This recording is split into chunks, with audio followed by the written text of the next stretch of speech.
నేను నిన్న ఒక చిన్న వీడియో బిట్టు చూడడం జరిగింది.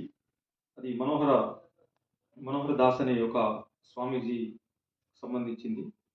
ఆయన మాట్లాడుతూ అంటున్నాడు, ఆహ్, మనం ఎక్కడికైనా భోజనాలకు వెళ్తే హిందూ పేర్లతోటి ఉంటాయి. ఆహ్, బాలాజీ అయితేంది, అన్నపూర్ణ అయితేంది ఇట్లాంటి పేర్లు పెట్టుకొని అన్ని మతస్థులు ఉంటారు. కానీ అక్కడ చూసేసరికి ఓనర్లు అన్య మతస్థులు అన్నట్టు అక్కడ అన్య మతస్థులు ఆ వీడియోలో చూసినా అక్కడ రాలేదు గానీ ఆహ్, ఉంటారని జెప్పేసి అక్కడ ఇండైరెక్ట్‌గా మాట్లాడడం జరిగింది. ఆహ్, ఇక్కడ మనోహర్ దాస్ గారు మిమ్మల్ని అడగాల్సిందేందంటే, ఈ 6,748 కులాలు హిందువులేనా? ఎవరు ఈ దేశంలో ఉన్న ఎస్సీ, ఎస్టీ, బీసీలు 6,748 కులాలు ఏవైతే ఉన్నాయో వీళ్ళు హిందువులేనా?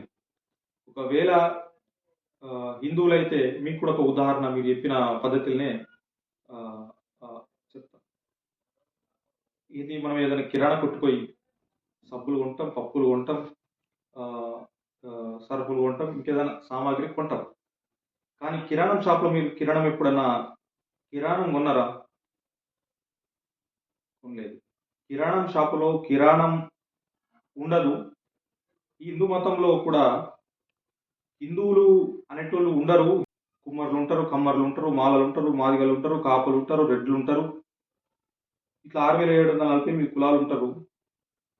ఈ కిరాణం షాప్‌ల కిరాణం ఎట్లయితే దొరకదో, ఈ హిందూ మతంలో హిందువులు కూడా దొరకరు.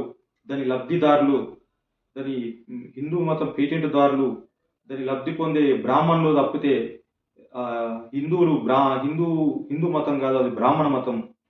ఇది మీకు చెప్పదలుచుకుంటున్నాం. ఈ జ అంటే హిందువులు హిందువులు ఎందుకు కాదంటే